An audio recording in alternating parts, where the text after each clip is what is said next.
Hello everyone. आज के video lecture में हम बूलियन अलजेब्रा के बारे में पढ़ने जा रहे हैं।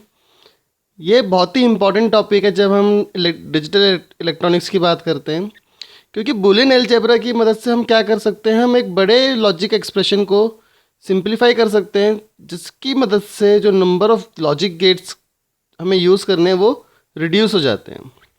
तो आइए आज हम देखेंगे कि बूलियन अलजेब्रा के कुछ रूल्स हैं, उनको स्टडी करेंगे और इसके नेक्स्ट वीडियो में हम उन रूल्स की मदद से हम एक बड़े एक्सप्रेशन को सिंप्लीफाई करने की कोशिश करेंगे बूलियन अलजेब्रा को यूज़ करके। तो जो बूलियन अलजेब्रा है ये दिया था जॉर्ज बूल ने। So the Boolean algebra is given by George Boole and these are the set of rules which are use to simplify given logic expression without changing its functionality.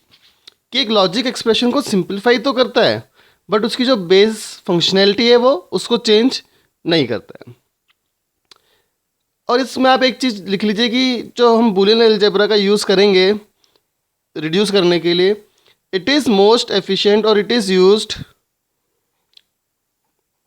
When number of variables are less. जब number of variables कम होते हैं तब हम Boolean algebra को use करते हैं।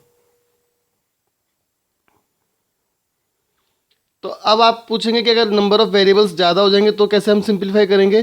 तो उसके लिए के मैप्स हैं जो हम आगे की वीडियो लेक्चर्स में देखेंगे कि के मैप्स की मदद से हम कैसे एक एक्सप्रेशन को सिंप्लीफाई कर सकते हैं। अब देखिए, जैसे अगर मेरे पास एक ये एग्जांपल है, यहाँ पे हम क्या कर रहे हैं, एक एंड हमने करा है। So this is one and between A bar and B. This is second AND between B and C, and this is the third AND operation between A, B and C. इसका मतलब है कि अगर मेरे पास एक ऐसा एक्सप्रेशन है तो उसके लिए मेरे से बेसिकली 3 तो AND गेट चाहिए और इन दोनों को करने के लिए एक OR गेट चाहिए और इसका जो रिजल्ट आएगा और इसको करने के लिए एक और OR गेट चाहिए। दैट मीन्स मेरे को एटलीस्ट 5 लॉजिक गेट्स चाहिए टू एक्सप्रेस दिस एक्सप्रेशन। अब अगर हम इसको सिंप्लीफाई करते हैं तो देखिए हम क्या लिख सकते हैं।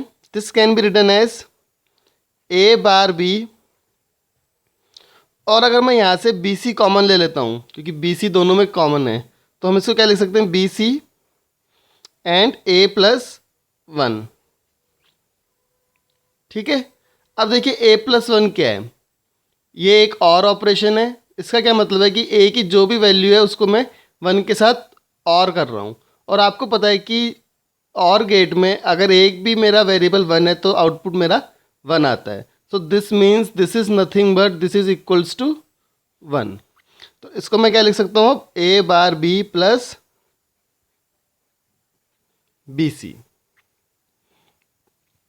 अब देखिए इसमें मुझे कितने लॉजिक गेट्स की जरूरत पड़ेगी, एक एंड गेट इधर, एक एंड गेट यहाँ पे, और इन दोनों को करने के लिए एक और गेट।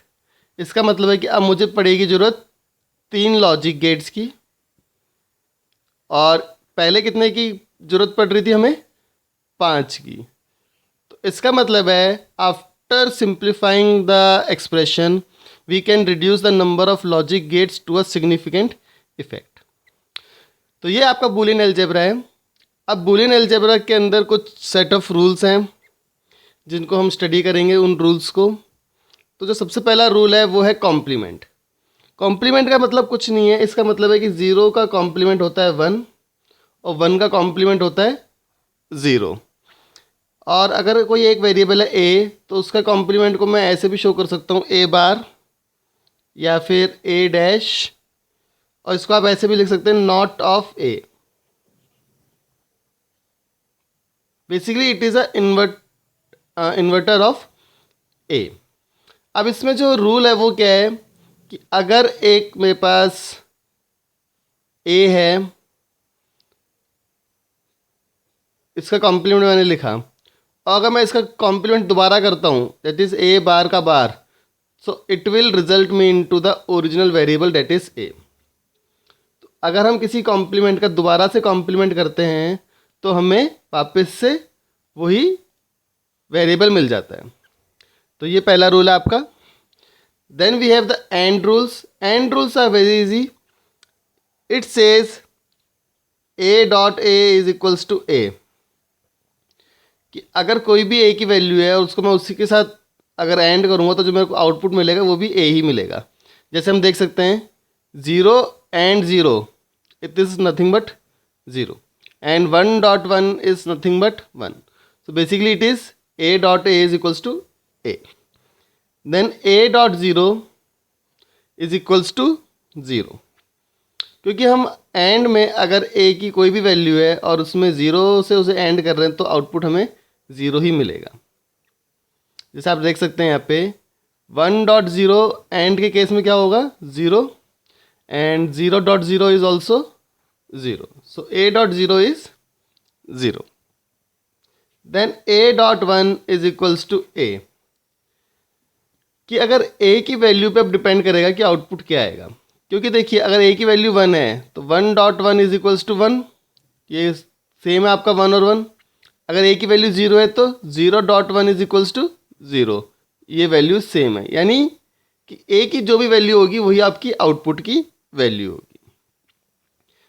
और इसमें एक और है A dot A bar is equals to 0, कि अगर ए की वैल्यू मेरे पास 1 है सपोज, ए बार कितना होगा 0, तो ये कितना आएगा मेरे पास 0। और अगर ए 0 है तो ए बार कितना होगा 1, तो ये भी आएगा मेरे पास 0। So A dot A bar is 0। This is the and rules. ये बहुत इंपॉर्टेंट है, कई बार यूज़ होते हैं आगे चल के कि हम डायरेक्टली ए डॉट ए को ए ही लिख लेते हैं या फिर ए डॉट 1 को हम ए लिख लेते हैं यहाँ पे। अब देखिए यहाँ पे और गेट्स के भी कुछ रूल्स हैं। जैसे A plus A is equals to A, कि अगर मैं ए को ही अपने आप से और करूँगा तो मुझे आंसर ए ही मिलेगा। जैसे देख सकते हैं अगर 0 प्लस 0 मैं करता हूँ तो आंसर कितना मिलता है 0। सिमिलरली 1 प्लस 1 का आंसर कितना आता है 1। So A plus A is 1। Then A plus 0 is equals to A, कि अगर ए की कुछ भी वैल्यू हो और उसे हम 0 से कर रहे हैं तो आंसर हमारे ए मिलेगा। जैसे अगर 0 प्लस 0 मैं करता हूँ तो आंसर मिलता है 0, और अगर मैं 1 प्लस 0 करता हूँ तो आंसर मिलता है हमें 1। जो इसका आउटपुट है वो ए पे डिपेंड कर रहा है। Then A plus 1 is equals to 1, जो हमने यहाँ पे यूज़ किया था। And A plus A bar is also equals to 1। A plus A bar भी आपका और के केस में हमेशा 1 आता है। Then we have the distributive law. Distributive law क्या कहता है कि अगर मेरे पास एक रिलेशन है, एक्सप्रेशन है ऐसा ए डॉट बी प्लस सी,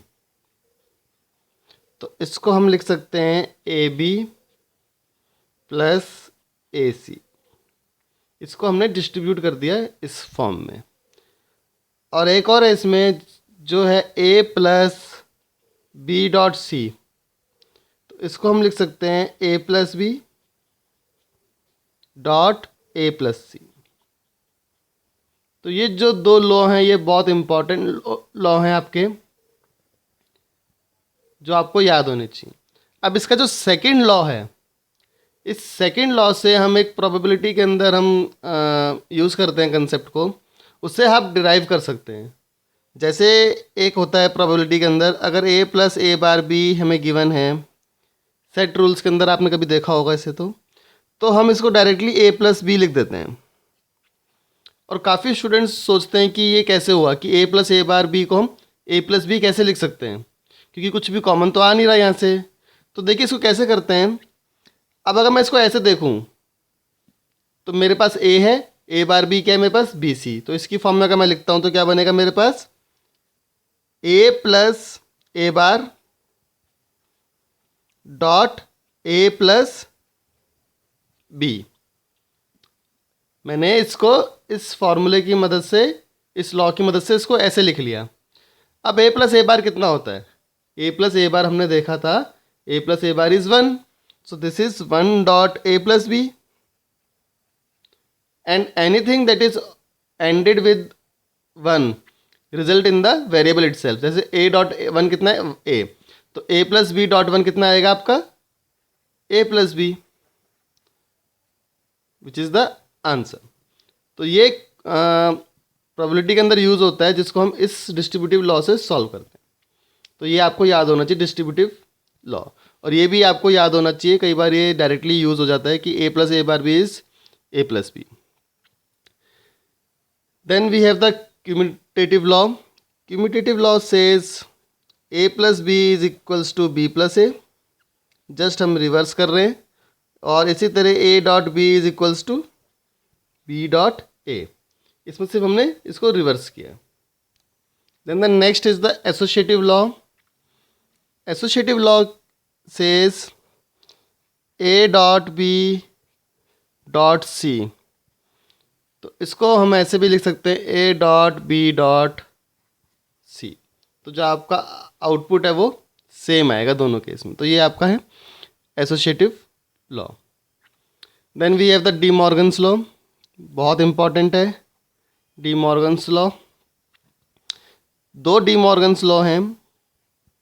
पहला तो ये है कि ए प्लस बी का whole bar is equals to A bar dot B bar. इसमें हम डायरेक्टली उल्टा कर देते हैं। देखिए ए था, ए को हमने कर दिया ए बार, बी को कर दिया बी बार, और एंड को कर दिया एंड। तो रिवर्स कर देते हैं इसमें। ऐसे ही इसका सेकंड लॉ है ए डॉट बी का whole bar is equals to, अब देखिए रिवर्स करेंगे, ए का रिवर्स ए बार, बी का रिवर्स बी बार, और एंड का रिवर्स और। तो ये आपके दो डी मॉर्गन्स के लॉ हैं, इंपॉर्टेंट हैं, आगे के देखेंगे कैसे यूज़ करते हैं। तो ये हमने पढ़ा कुछ बूलियन अलजेब्रा के बारे में, बूलियन अलजेब्रा के रूल्स के बारे में। नेक्स्ट वीडियो में हम इसके कुछ क्वेश्चंस को सॉल्व करके देखेंगे। Thank you for watching the video. Please subscribe my YouTube channel for more search lectures. Thank you.